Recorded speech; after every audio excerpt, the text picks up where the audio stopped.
history just for a second. This is a brainchild of artist, poet, musician, and typewriter walker, Jake Berry, and a fine young gentleman sitting over there. And he thought that there was something that was needed for this area for poets. And it's mainly for Florence and the surrounding areas, Shoals area, or people who have connections to this area. And that was the initial spin-off, like I'd say maybe going on 3 years? 2022, so 4 years. Oh my gosh, I had no idea. That's scary. Wow, time flies when you're having a good time. So 4 years ago, and for the last 3 years, we've been doing, I'm on the board, and we have several of the board members here. They'll introduce themselves. For the last 4 years, what we've done primarily is have some of the great poets of this area, and there's some really good poets. And we're going to get in just a little bit about what the philosophy of what we're doing is and why it is like it is. Oh, by the way, I'm Wayne Sides, if anybody wants to know that. Not that it matters. We have enough chairs. I think there's chairs over here. There's chairs there. Just make yourself at home. Food in the back, and so forth.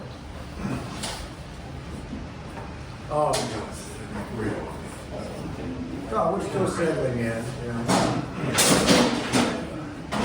So they brought the set out of the water.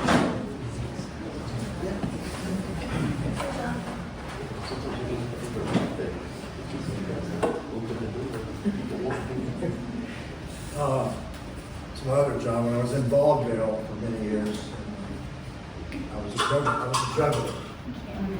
You can't hear me? Not very well. Can You should turn your project radio. that? No, I got it. You should project. I can talk louder. Good. Can you hear me now? Yes. I can project. I used to be in theater. Yeah, so can you hear me back there? Okay, good. All right. Yeah, we have the air conditioning on, so it's drowning out my soft voice. So, what we're doing right now is just talking a little bit about the history of this organization.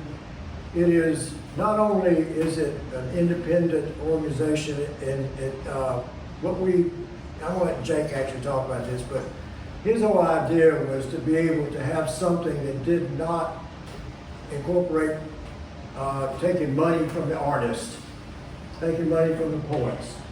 All the money goes to them in this project. All of it. In fact, we right now provide ISBN numbers, which are about $100 a piece on your first book. We give that to you, and that's by actually from donations. And if somebody wants to give us $1 or $2, we'll give it to the artist. That's what we use it for, and other little things that we have to pay for.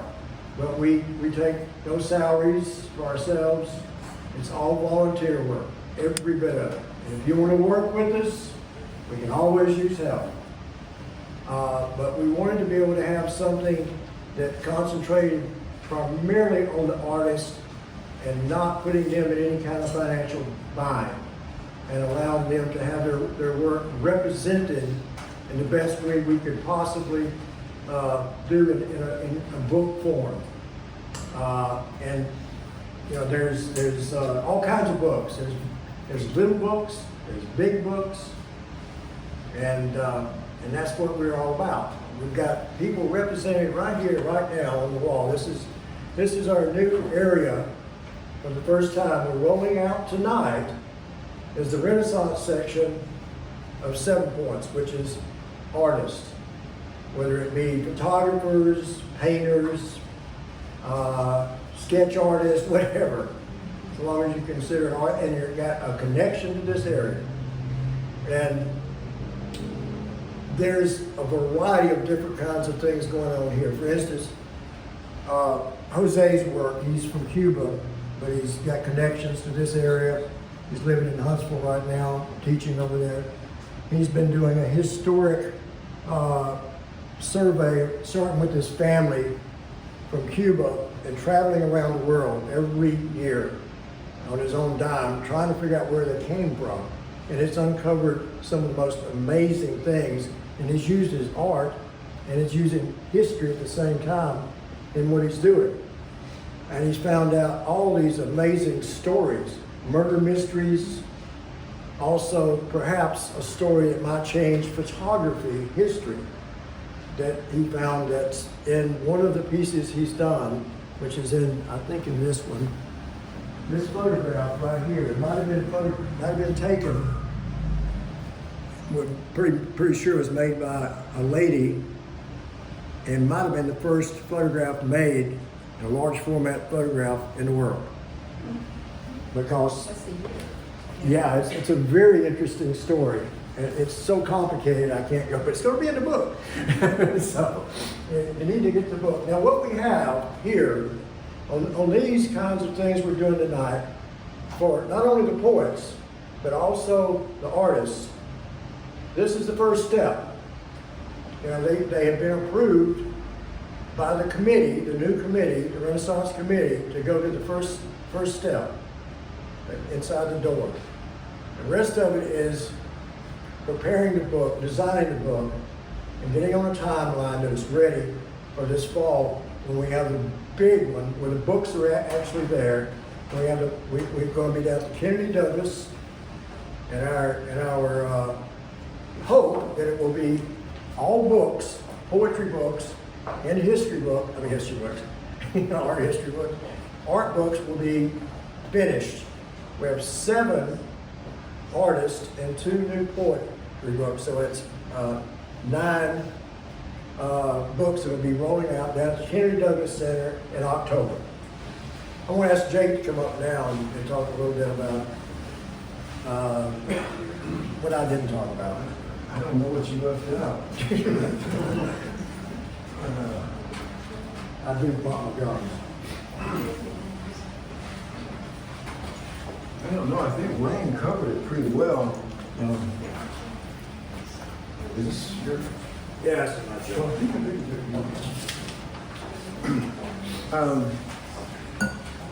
but yeah, the idea was to, having had many, who's got Alan May's book? You got me? You got Alan's book? Yes, I do. Could you give Since me? I'm standing here, I'm gonna go ahead and read first, but I'm gonna need that. Yeah, it's what I did. And I promise I'll give it back. If not, you can hit me on the head and Okay, that's all right. No all problem. right. I'm just trying to think of what I can add that Wayne didn't cover. Yeah, the idea was, having had many poetry books published and having signed contracts, they said, we will pay you X percentage for every book that sells. Okay. Never made a cent. So I thought, what's going on here? And then I noticed that through Amazon, you could publish your own book. Well, that means the money comes straight to you. So what if we started a press where we had local poets that we knew, poets that are connected here, most of them underpublished or not published at all. What if we published them and set it up so that we used their account at Amazon for the money? So if you buy one of their books at Amazon, it goes straight to them. It doesn't come to us. What we do is facilitate. We help the poets or the artists put the books together, to format, to do whatever it takes to get the books ready to go to print. And they go to print, and we use Amazon as a printer. Or you can use Lulu or whatever printer you want to use. And But we route it so that everything skips us and goes directly to the artist or the poet. This way, the poet can't say they don't make money from the books. Now, we don't make money from our books. I mean, $100 here and there, yeah. But most of the time, you just don't. And that's not why you're doing it. But you would like to get paid occasionally for your work. And you would also like to know that whoever is printing your book, whoever's publishing your book is not taking money from you that ought to go to you. So that's the whole point. And so far it's worked out very well. All the books you see on the table here have been published this is the last 4 years. Well, this is the 4th year, so I guess 3 years of work right there. And I think there's 8 or 9 books right there, you can count them. And then 9 books coming out this year, so we're probably going to about double our catalog this year. A lot of this is thanks to Wayne's energy of finding these artists and telling them about 7 Points and putting it all together and starting this whole new division. So far, everything has worked out exactly the way we wanted to. A lot of it has to do with Nancy Owen Nelson, who has been our editor-in-chief and decided that we needed a board, decided that we needed this structure, that structure, and everything. Things I never would have thought about, because I don't think about structure very well. You come to my house, there's stuff just piled wherever it goes. It's all kinds, Jay. It takes, yes, it does. But I wasn't the best person to organize this thing, and you've done a wonderful job. So thank you for that. So anyways, so since Wayne called me up here and we had never worked out an order, I guess I'll just go ahead and read poetry since I'm standing here. Well, let me say this. All right. We have 2 new, it just happens that Jake is also reading for Alan. He can't be here tonight. There's 2 new poets, and one of them happens to be Jake. So he'll be reading his work, but he's also going to read something by Alan, and I think that Nancy will, and I believe Gene might. Yeah, we're all going to read. Yeah. And, So they're going to read. so you'll get a sense of his work. So, I don't know if we can do it justice. Alan is a very good reader of his work, and he has a sense of humor that really comes out when you hear him read his own work.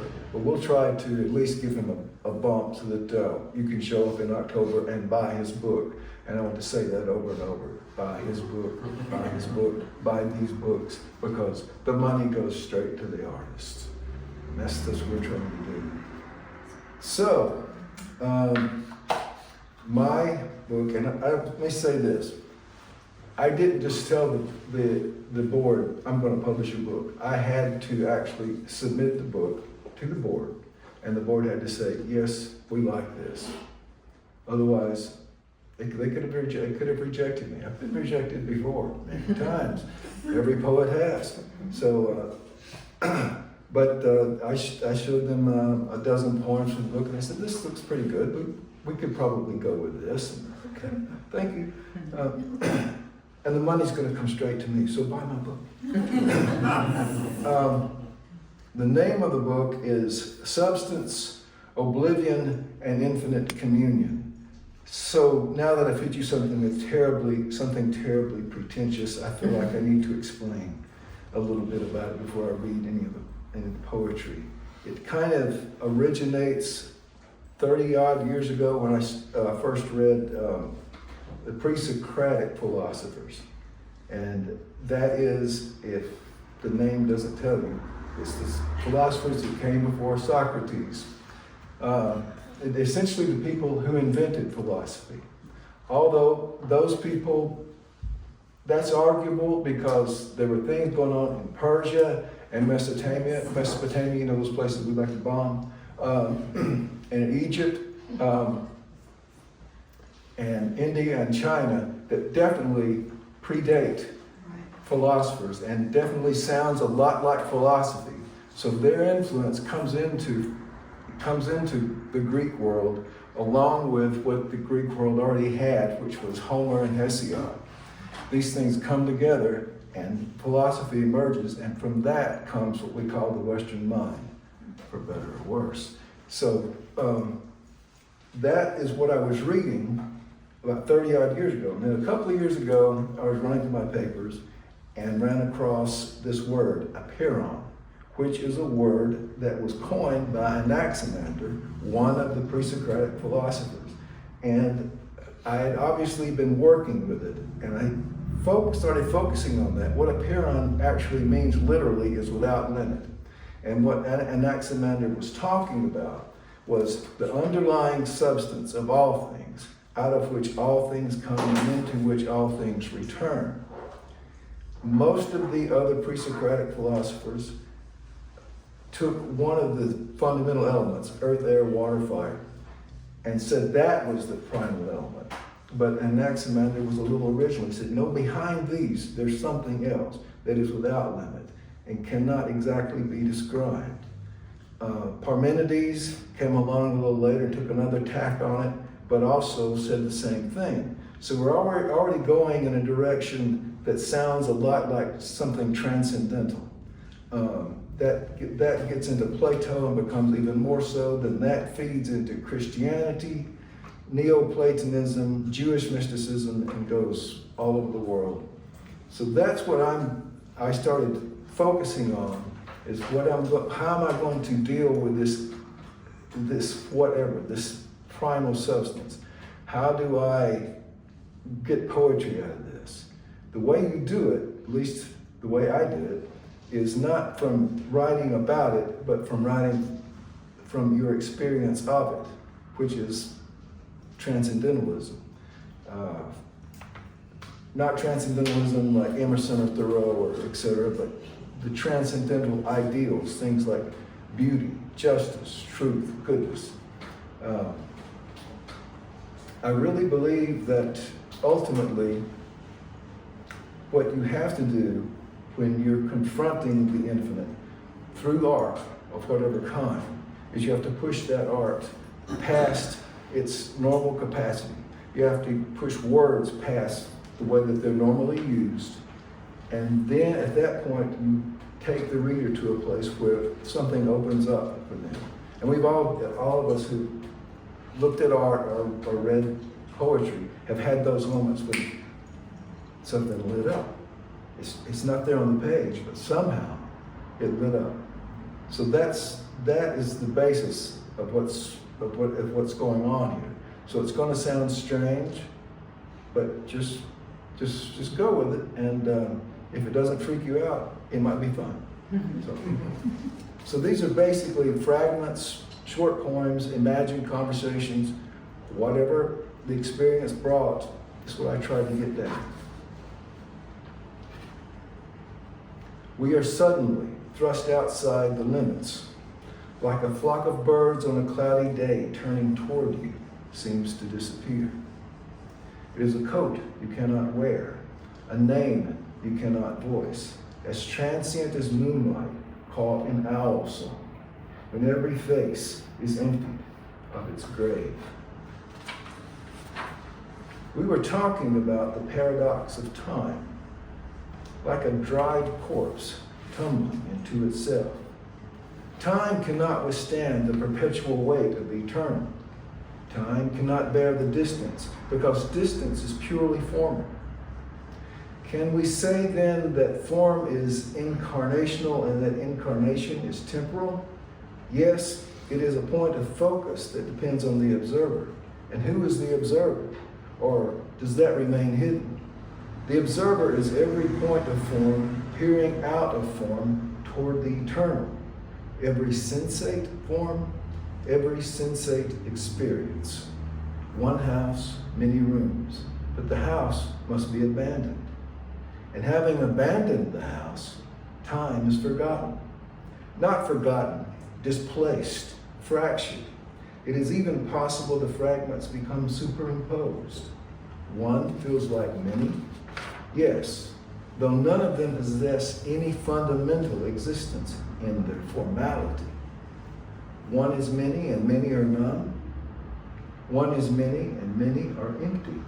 There is no essential one, since one is a type of form. Yes, even before we begin counting, form has completed its incarnation.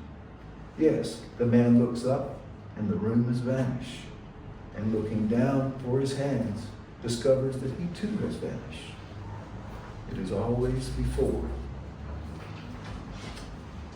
To break the eye open and reveal what it cannot see. A branch grows out of the spine, and budding faces flower into wings. She walks between worlds and belongs to none. She is a crow when she wants meat, a cloud when she is thirsty. All of it hidden where logic shatters into splintering twilight, softly falling behind the retina.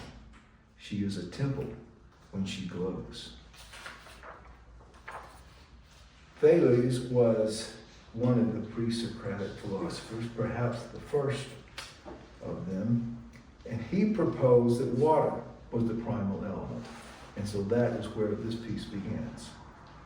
Thales was wrong. We sleep beneath great spreading chestnut trees while the squirrels scurry about and slow rain falls. Water cannot make us, even though it lives in the seed. It is not soul, but soul refracted. The mind creates its own difficulties and curses the spirit that wakes it, slipping through in streams beneath the ocean, that imagination out of which it rises. Licking the blade of the slaughter knife, tasting the blood of another animal, ignites a fire in the brain, pouring out across the landscape where it settles in stone and waits. When she died, she did not leave her body, but went deep inside herself, down a path through an illuminated dark, following a massive red bear, until she came upon a trembling nest of eggs, the color of planets caught in motion. We were talking about the darkness of God. We were hovering over a battlefield as if it was a vast flowering garden. The harvest is a sacrifice, poured like a fountain across the ground, filtering down through the stone and rubble and mountains of garbage left by an errant species. The beauty of it is unforgivable and more real than seeing.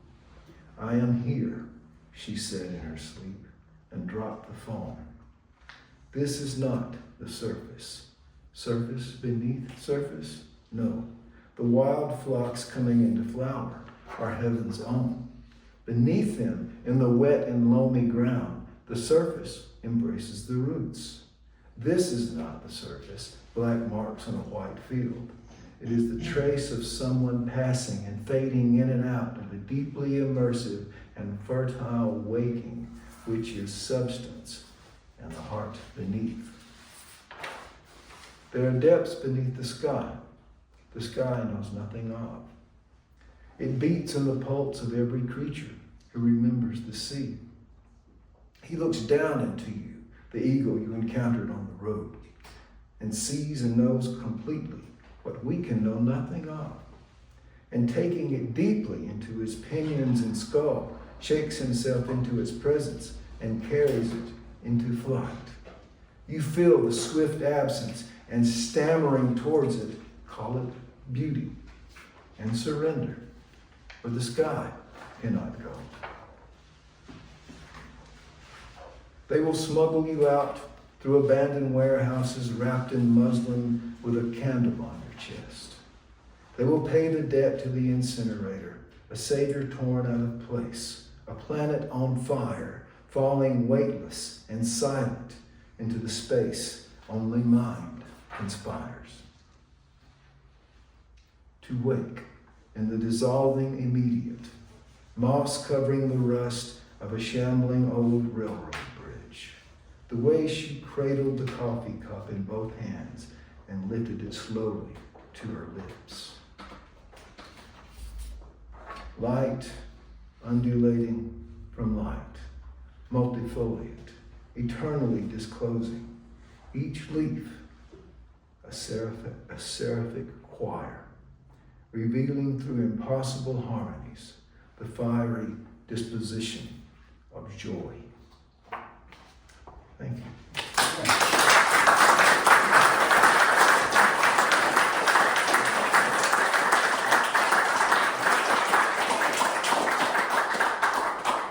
And now I'm going to attempt to read one of Alan's poems.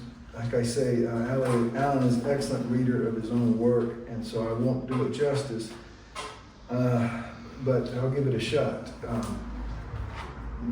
Where did I you lost my place. There it is.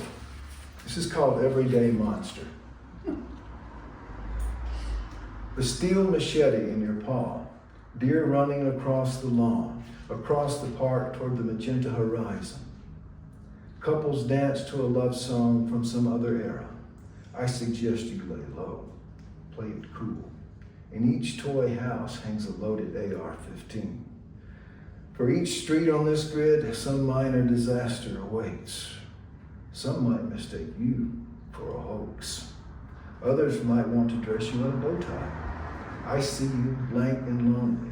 My ears prick and swivel, my whiskers twitch. The family is bedded down in an abandoned car. No one fears the new war, though some kid slips out into the night to hang a black flag. There are rodents to fill the belly, little clumps of trees off the interstate, a small creek for water, little pools of bright sky where you can gaze into the eyes, a little too lost, a little too lethal for such a fine beast. That's Alan May.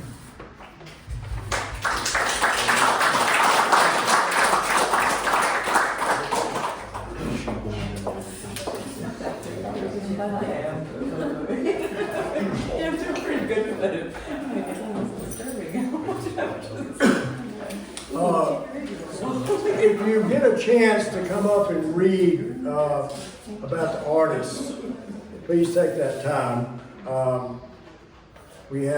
That's Jose's work there. Richard Curtis' work is all the way down the end. And then we have next to that is Abraham's work. All right? And then going this way is we have Duke Wells, or Patrick. And then here we have Lisa Wells. And over here, we have, this is Alex's work. And then right over here, these incredible paintings is Lacey's work. A lot of you know her work, I think, already, but it's amazing if you haven't been close to it. Nancy Owen Nelson here. I'm on the board as well. And I am here in large part to Jake and to Harry, who helped me find my way back to Alabama after 40 years. So I'm grateful for that. I also would say at the outset that I am not a 7 Points writer, but I'm the managing editor. So my heart and everything else is very much committed. My books are from other presses, and I went through that whole business together. So it's not fun. I'm going to start though with a poem by Alan, and I'm not going to read it as well as he would either. It's the title poem of the book you have in your hand, Oh Derelict Days in That Derelict Town, which is also in the new collection, am I right? Sleepy town square with statue of yet another silly founding father. I'm smoking with the kids outside the pool hall. Who am I kidding? I'm all alone, watching the deer lick the shop windows. The glass-eyed hunters sigh heavily in their air-conditioned cars. The pigeons pick daintily at the sidewalk. They're not from around here. Brightly colored, bookish with eager little eyes, the boy on the ladder tinkers with the town clock. His bicycle is chained to one of 3 street lamps. The kids from the private school tumble out of a school bus, They look like gumballs. Today, it's rained and steam rose from the hot asphalt and then vanished like hope. Lightning flashed, though far away in a field where a farmer mowed down delinquent cotton plants. Dusty little store selling hard candy, overripe fruit, peanuts, and glamour magazines. I think I'll catch a movie, one where everybody looks as if they're in a war, but really they're falling in love. The squirrel comes up like the clockwork. I've fallen asleep on the park bench. You don't belong here, he says. Yes, I know. Mr. Squirrel, I know. The sheriff is drunk again. He teeters like a bowling pin. The postmaster is locking up the post office. He's really waving his arms.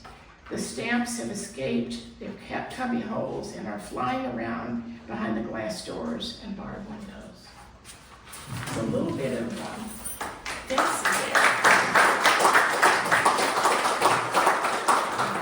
So with your permission, and even if you don't have it, I guess I'm going to read from a couple of my books. I'm honoring our need for poetry in our lives and our souls by a poem that I published in 5 Points South, Poems from an Alabama Pilgrimage, which is available over there if you're interested. Again, it's not 7 Points Press book, but I always am happy to share my work.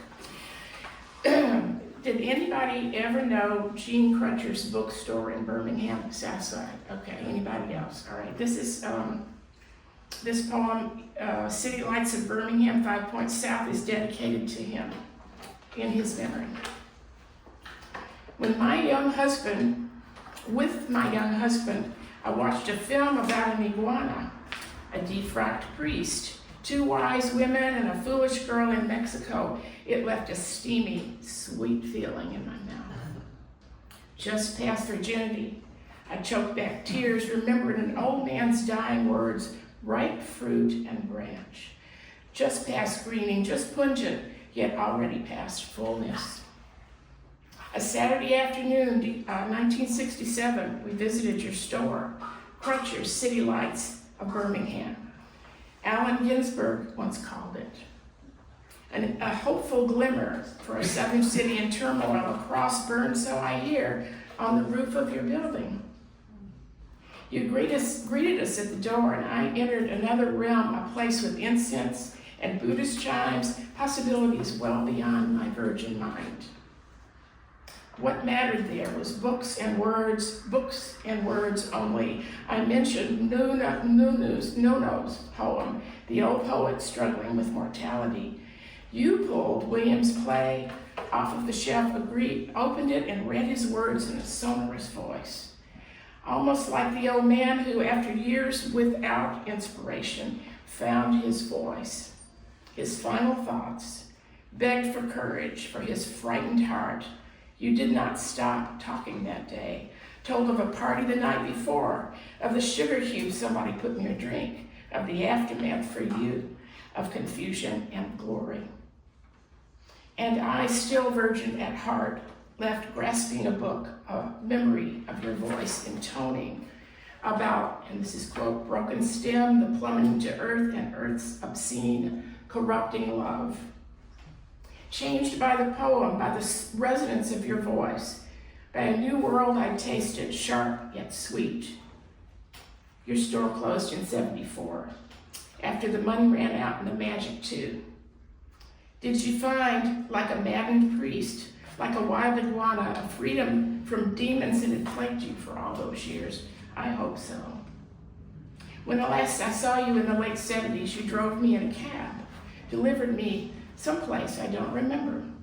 You talked to me subdued as is thinking of the days of the city, lit with promise despite clamorous sounds of sirens, barks of police dogs.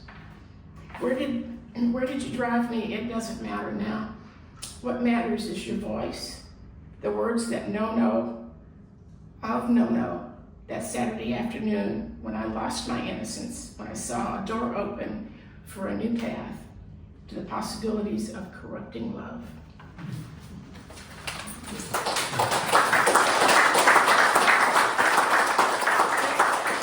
Well, poetry, for all of us who find that poetry is a part of our souls, and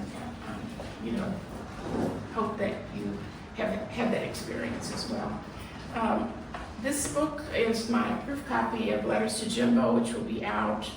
I'm waiting for the box of them to come. And I'm hoping for a launch later this spring, maybe April. And I hope you'll take a look or keep your feelers out for it. This is about a very, very, very special friendship that I have made since I moved to Florence almost 3 years ago. And don't ask me who it is, you'll have to figure it out yourself. I'm going to read 2 poems that are lighter than what I just read to you. But it's about a person whose life has been defined by physical labor, mostly. The afternoon you danced in my sunroom. It was midsummer, my first back south, and I wondered what the hell was I thinking. 99 degrees plus humidity outside, but you in your work clothes and socks, your forever knee pads, sunglasses looped over your t-shirt. You were having fun. From Neil Diamond's Thank the Lord for the Nighttime on my Alexa, you sang as you gyrated, twirled around the open room, an afternoon of freedom from an old life. You again spun and turned toward me and sang along with Neil. You danced away, then beckoned me to join you. As you sang along, your day drenched with sweat and toil, duty. These few times we danced, when you pulled me to you and away from my politics, as I tried to speak to a senator, or when you grabbed me on the Friday night jam session of male musician friends.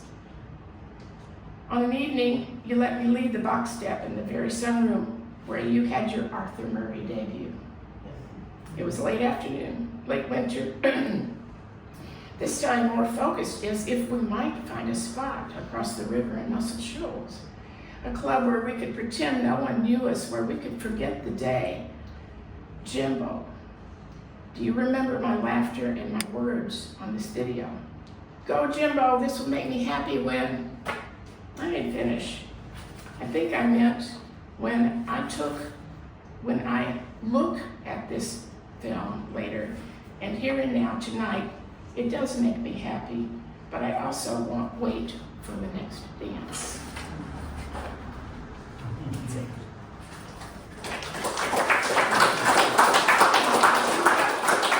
I do have the video, which I reviewed about 65 times before. Okay, and this is the last one. Under the influence of belly buttons. Anesthesia will do wonders to loosen the tongue. A vulnerable heart exposes itself freely. You come to check on me, Jimbo, a whole day out of your busy life of grandkids, building a fence, constructing a new home, a new life. We talk easily today. Solidity of friendship intact, but mostly you make sure I'm comfortable after robotic surgery, that I can stand and walk safely. You watch me sleep holding my hand tightly, as if to say, I'm here for you. And when I rise from my bed, you hold me in the way that I love when our frames fit together as they do. Want to see my scars, I ask at one point. Yes, you answer, curious about life as you always are. I expose my belly carefully, just below one of 5 explicit wounds across my abdomen. But alas, the belly protrudes, filled with air from the surgeon's method, but most troubling are the wrinkles. Baby, weight loss, age. Why do I reveal this part of me to you, Jimbo? I lament, complain to you about age, furrows. I want to show a perfect belly. Show me yours, I demand, and there it is. Taut, flat, the belly of a working man, beautiful. What can I say? You've seen me now imperfect, a few years older, yet vital and vibrant as ever. I long for words of comfort. They don't come. But what comes is your kind, caring face, the hand I hold again when I drift off to sleep. I hear in the distance, like the kids we were once, show me your belly button and I'll show you mine.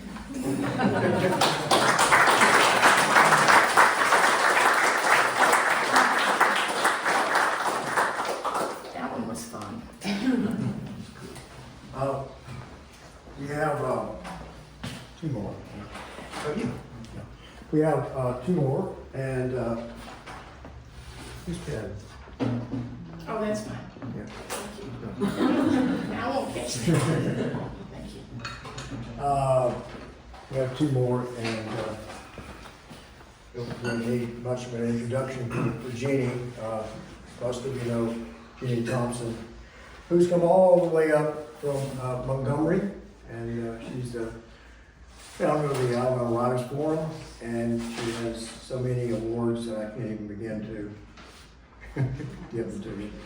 But I would like to introduce to you my longtime friend, sometimes collaborator, Jeannie Thompson.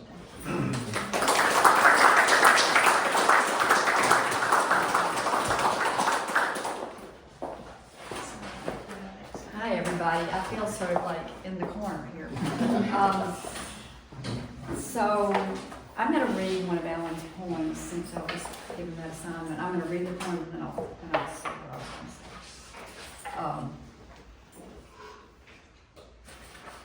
say. Okay, this one is Dandelion Blues.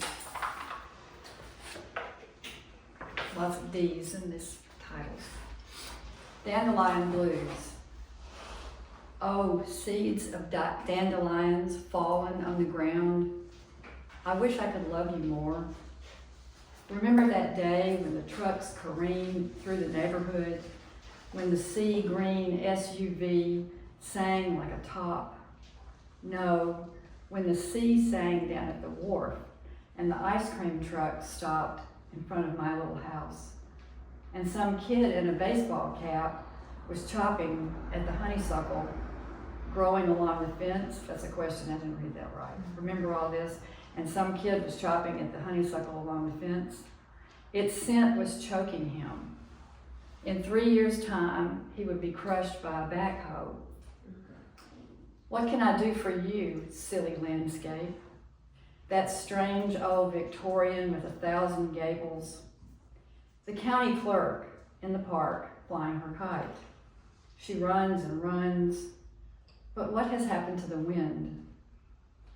Not enough to kick up the dust of the baseball diamond. A comet flings itself across the dusky sky. Cars roll by, their windows at half-mast. He seems to be really interested in small communities and things happening in communities and kind of observing things that we wouldn't think much about. We wouldn't think to say that the windows were at half-mast. So I'm looking forward to spending more time with this in this town that Alan writes about. And I can't remember if this was said before, but Alan is an alum of the University of Alabama Creative Writing Program. And I think he worked on Black Warrior Review, but I'm not positive. Did he? Was he an editor? Was he an editor? I didn't realize he was the editor. What was your involvement in that? The Black Warrior Review? Right.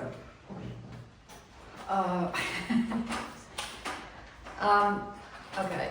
The University of Alabama creative writing program was just getting started, and it was very young and baby-eyed, and a lot of egos pulled it in all these different directions. And there was not a literary magazine that was functioning really strongly. There was one called, I think it was called Current. Yeah. Does anybody remember? But you know what happens is, as all things happen, here comes the new creative writing folks. You know, they're going to kind of bulldoze through the old creative writing folks. So some of us decided to try to do this, and this is a very long story. I'll make really short. We decided we wanted to do a magazine, and we went to the SGA to get it funded, Student Government Association. And at that time, Cleo Thomas was president. He was a senator. Do you know who Cleo Thomas is? Anybody know who Cleo Thomas is? Okay. Well, he's an attorney now, and he was a big mover and shaker in the burgeoning Black Student Coalition at Alabama. And Cleo loved to have a stage, so he got the stage of being against the Black Warrior Review being funded. Now that's kind of counterintuitive, because here's this guy who's kind of revolutionary bent, but he's not being for the art thing, but it was all about the Senate power. It was just like what's going on right now in Washington. It had nothing to do with the magazine. But we got funded, and that's another story that's too long to tell, but we got funded, we got it overridden. So the Black Warrior Review is named for the river, obviously. Although sometimes people from out of Alabama who don't know we have a river called the Black Warrior Review think it's a black African warrior. And I've had people say things to me about that, you know, so words are just, you know, they are what they are. But Wayne, why did you send me down this road? I don't get off from it. It's always fun, you know. But Anyway, so the Black Warrior Review was the first time that I worked in a situation where I could bring literary art to the public in a published form. And it was really interesting. I learned a whole lot. I learned about managing people. I learned about opening those envelopes and seeing the stuff that people sent. And sometimes some really good poet would send us some poetry, and you know, that was really thrilling. So I did the first 4 issues, and then it went to somebody else. But the Black Warrior Review is real. It has a national reputation. It's well known, and it's been called in some, you know, articles and stuff one of the best in the country. And so I'm very proud of it. And Wayne had a photo on the second cover. It was a picture of an alligator. I'm not sure how he got it. my brother wrangled that alligator. Really? So anyway, Alabama has, let me just bring this down to this point, that Alabama has a lot of talent, we all know that. A lot of talent in a lot of areas. Everything from women's basketball to poetry to photography. We have a lot of talent, and we also have a lot of initiative to start things, to make things happen, to get things going. And that's what 7 Points is. It was an initiative that had to, you know, that wanted to get going. I do need to say one thing though. Going to Amazon and publishing your book is not free. It's not free, okay? So those of us who've done books have underwritten the books ourselves personally, okay? So that's why we really need to sell them, and we really need to make that money back. And someday, you know, in the future, maybe a benefactor will come along and like to do that, but it's definitely a labor of love. It's definitely a labor of love. Okay, so what I'd like to do is, I guess I should say something about the forum though. The Alabama Writers Forum, you know what that is? Some of you know what that is. It's a statewide literary arts organization that promotes writers and writing, arts education in literature for kids, and a number of other things. It partners with a lot of different things. And I worked on that for 30 years, and now it's run by a fellow named Richard Evans. He's moved it to Birmingham, which is kind of neat. And I think it's sort of like, it's going to be as good as the people who are members of it and participate in it. So just go to alabamawritersforum.org and look it up. If you're a writer, you should be a member. If you love books and you read, you should be a member. Because this is the entity that speaks for you to get funding and to make things happen for the literary arts. So there's an advocacy element to it. It's kind of like NEA, you know, the National Endowment for the Arts is for one state. And not every state has this.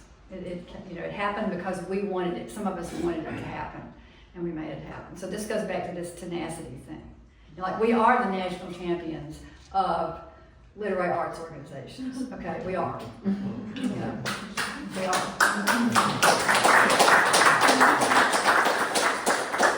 And I'm going to read a couple of poems from this book, My Gaia, which is the book that Wayne and I collaborated on, and we decided we wanted to put poetry and photography together. We've worked on some other photography, poetry projects, and I find it personally really interesting to see what happens when the artist looks at the writing and how the artist responds to the writing. And I've recently gotten to do this with a musician, and that has had a really astounding effect, because when you hear music, when you see images that are composed from somebody reading your poem, or when you hear music that was composed from somebody reading your poem, it's an unimaginable gift. So I encourage all of you who, maybe your art form is not writing, maybe your art form is something else, find a writer and collaborate. I think what I'm going to do, Wayne, is I'm going to read the oldest one and the newest one. Okay. How's that? Come on in. There's one seat there. And maybe. Thank you.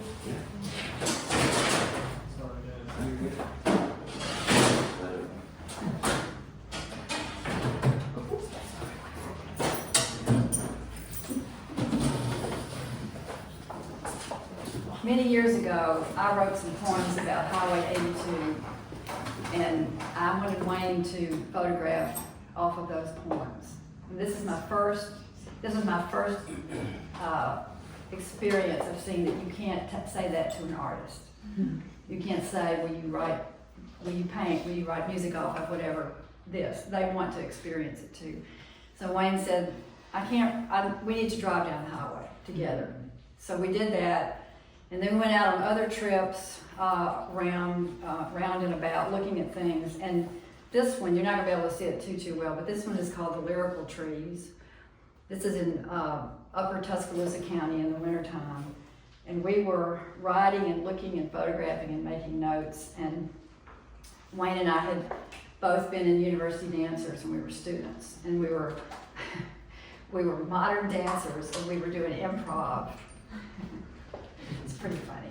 Shows. I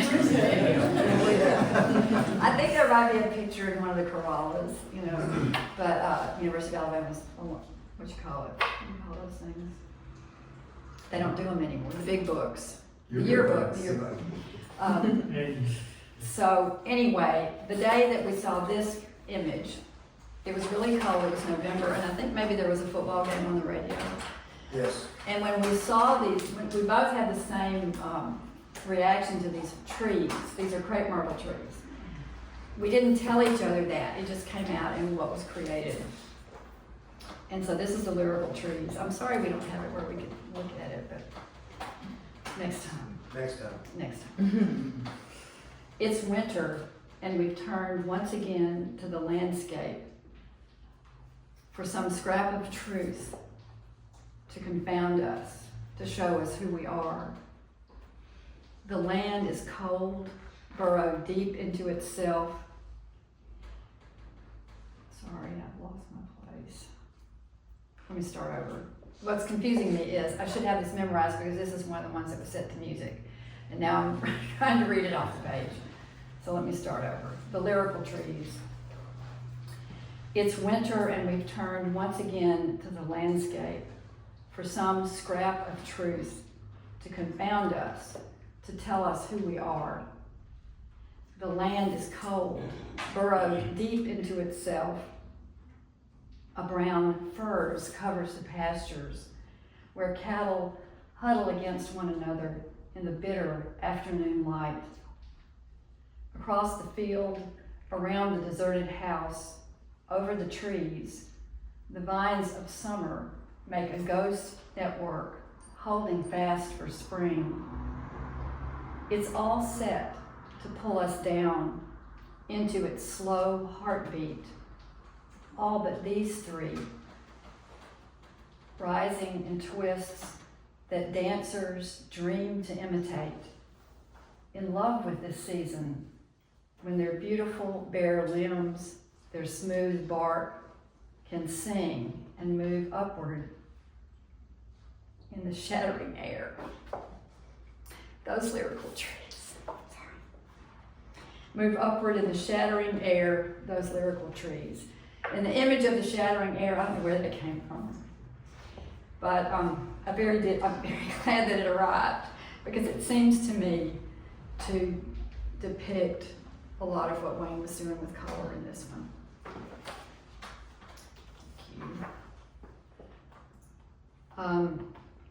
Okay, and then the last one I'll read is, it's the newest poem in this book. It's not the newest poem I've written, but it's the newest one in this book. Wayne has a lot of, Wayne has a lot of plants and interesting things in his garden. And he has a cleome. Do you know what a cleome is? I didn't know until recently. Before it flowers, it looks like a marijuana plant. Yeah. Came with, Oh, I'm sorry, I didn't know what. Anyway, it does. It has those, what do you call it? Pinnate leaves, and they have all the little things on.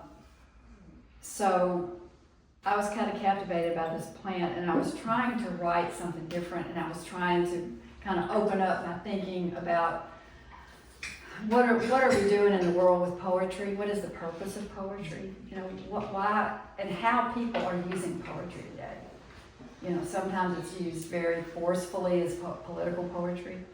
Sometimes it's used as, you know, incredibly personal, revealing poetry. That's where my head was when I was playing with cleome. It's C-L-E-O-M-E. And I was also thinking about people who use poetry to say stuff very loudly. Okay.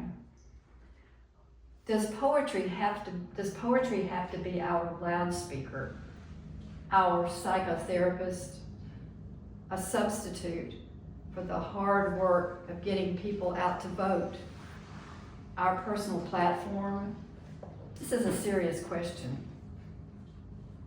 Maybe poetry is more like the cleome plant, sprouting leaves that look like cannabis, so that you may think a stranger or a playful friend has dropped seeds in your patio garden. She builds a small ladder of non-potent leaves in preparation for the announcement of a flower.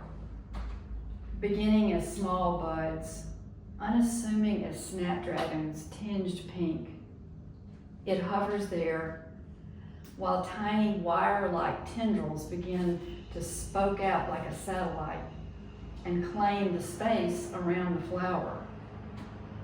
It might float there and entice us to touch and cup these tendrils like the nimbus of your child's hair around his singularly amazing small skull. My friend gave me one of these for my journey home, to watch, to touch. At first I thought it had died in transit, but today it hangs in its tiny nimbus, surrounded by garden giants, flopped over cannas, flattened by rain. The cleome is there, taking stock of its new surroundings, orbiting herself, completely, happily, unaware of humans and weather.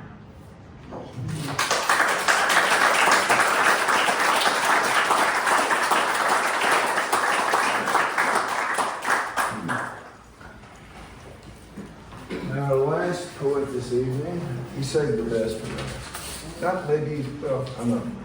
I should have said that because I just insulted two other people. And yourself. And myself, but I can take it. A few years ago, we had one of our artist gatherings, and I met someone, and we talked for a while, and I thought, you just arrived here, and we really need someone like that here. She's going to make things happen. Little did I know, because as I watched over the years, everywhere she went, sparks flew. Things happened.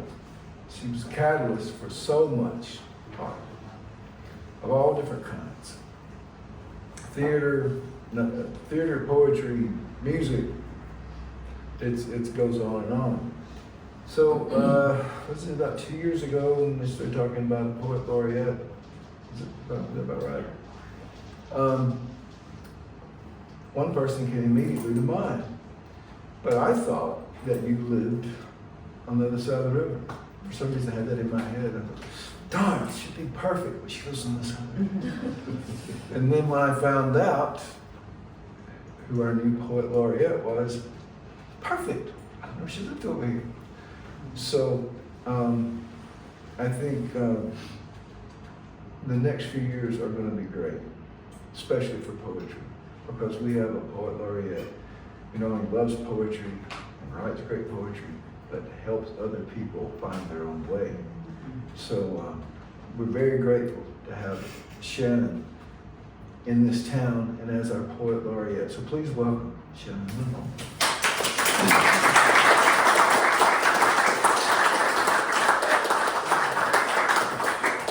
Thank you, Jake. Thank you, all of you. I'm glad it made me feel voiced, you know. Like, so many of you, and probably a few I don't know yet, and I'd like to be friends if you're open to that, but have made me feel like home and family and goodness here. And you're lonely when you don't find that, you know? So I feel very full, I'm very grateful, and hopeful that we can keep on sharing good words and good language and dark words and bittersweet, whatever feels. We should be able to say it, express it, and not just me, but all of us. What a joy. I've got 2 poems to share. And speaking of poet laureate, before I do share the 2 poems, I wanted to invite you all. I have a couple of exciting events that the community is invited to, and they may be events such as you have never experienced before. On April 18th, there is a poetry prom. Never been to a poetry prom? Well, this is your chance. It's at the Village School in Sheffield, and it is 7 to 10 p.m.-ish. And dress up in your fancy, or don't. It's okay. You can come casual if you want, but an excuse to dress up if you want. And all ages are welcome. And this is how it will go. We'll have music playing, good music, no bad music. We want to feel good vibes. And you'll dance or you'll wallflower, come on, dance. And then we'll pause the music and the mic will be open and we'll invite one person to share a poem. It can be one of yours. If you didn't bring a poem, I'll have a stack of some likely good quality poems. You can pick it up, read it up the mic, and we'll all just feel that. Then we'll turn the music on, we'll dance more. So I'll do that all night. And then on April, that one's April 11th, 7 to 10 p.m. Village School. And the 18th at the Florence City Cemetery, if you've heard of the old Romantic, era graveyard poetry, kind of in that style. Cemetery poetry is a beautiful, if you have not been on the amazing tours that are usually coming up in April, catch them.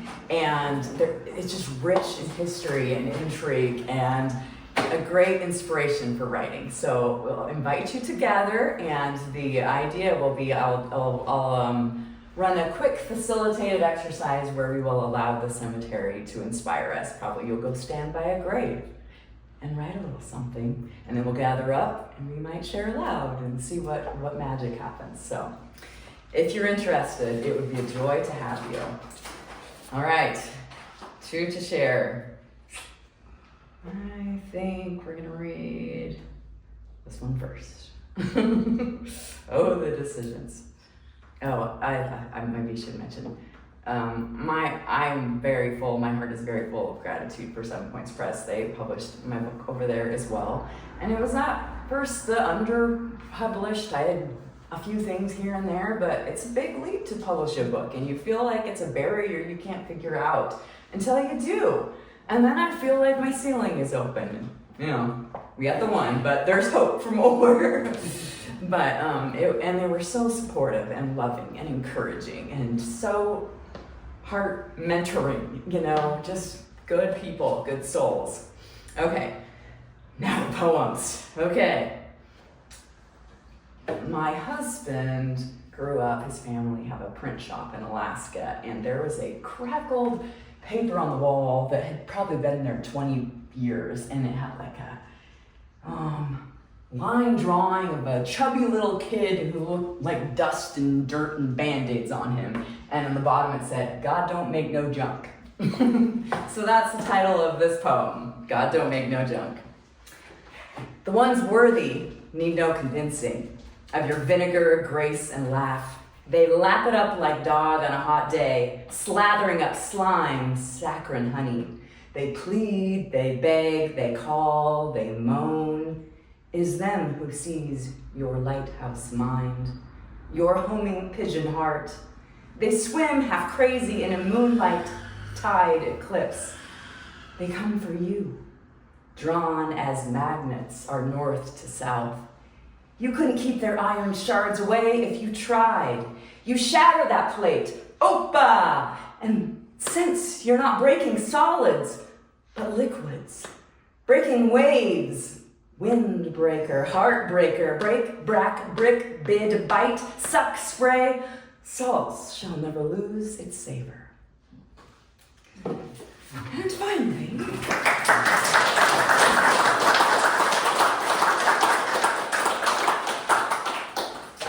in the spirit of, after I publish my book, and I can do this where you create something like, it's terrible, I never want to look at it. I'm in a season of trying to not, just to make new stuff and not make things precious. So I've just been trying to write every day. So I've been doing that. So this is fresh, that feels good. Rip it, burn it. It dawned on me, perhaps writing is the wrong way to go. Instead, buy a generator, grind grain, heaven forbid, learn to shoot a gun, preserve water, gather family around fireplace, which has a gas leak, never fixed when moved in, thinking dire times would never come. What good is a journal? The world outside, hungry, feed it, burning pages and pencils, archival ink fades, mold eats journals, inebriated with library moonshine, one match rules. Philosophy and philandry, all bulimic, wanting more, craving warmth, never enough. 5th grade, Miss Bishop's class. I am teacher's pet. I balance homework baskets, and then I hear her crank the radio. We are at war with Iraq. My teacher's pet title purged when I learned we are united, God bless the USA. And we learned the song and we wear dusty camo in honor of the brave and 1990. Same song. Surely some new country artist will come along. I hope it's not Bay Simpson on the chopping block, our collective marketing tool. In 2026, only a different I name next door. Iran, but no matter how far I run, we run hip, hot, humid hell, high, heavy hell pecs. We can't get warm enough to quit. Thank you.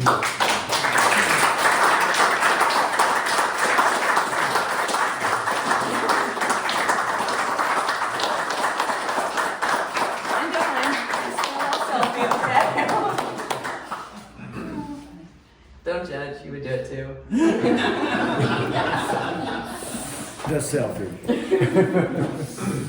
All right, I'll read my poetry. No, I'm not.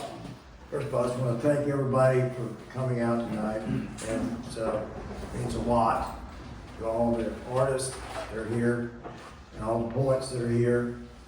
And the artists that are here tonight, there's 3 artists that are not here. And I just wanted to explain one last thing. Patrick, whose work is here, he's at the hospital in Vanderbilt, seeing if he qualifies for a lung transplant. And his wife, Lisa's there with him, so that's the reason they're not here tonight. But he's coming back tomorrow. He's been there all week for a severe test. Amazing. I couldn't imagine. I thought I'd gone through a lot with this. Like it's a walk in the park compared. Jose is in London with his students, so that's why he's not here. But all the rest of them are here, so you can get to meet them and talk to them as you go and have wine and food in the back. Thank you for coming.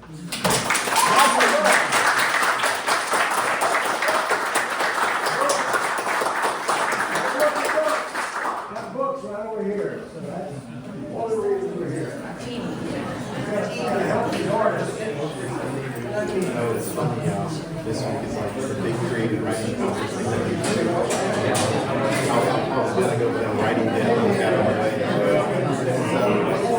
It is, but also it's like, I got to go get a book, I got to go get